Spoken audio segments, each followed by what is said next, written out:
Біз туған еліміз Қазақстанның тарихын жақсы білеміз. Қазақ хандығының болғандығын да білеміз. Бірақ біз Кавказ аумағында Қазақ сұлтандығы болғандығын білген жоқпыз. Қазақ сұлтандығы.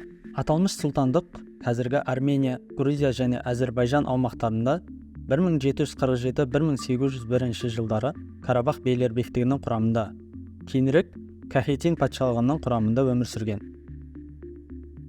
Кейбір деректер бойынша бұл хандық Қазақлы деп те аталған. Қызылбастылардың кішігірім тайпасы ретінде қазақтар 16 ғасырдан белгілі. Тайпа Әзербайжандағы Қазақ ауданында және Акстаб өзенінің бойында өмір сүрген. Осман империясы мен Сефевид империяларының арасындағы соғыс заманында қазақтарды екі империя өз қарамағына кезекпен қаратып отырды.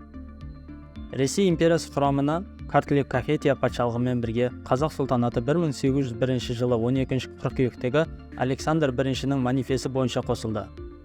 Қазіргі таңда Әзербайжан аумағындағы Қазақ атауымен белгілі ауданда бір қала және 21 ауыл бар.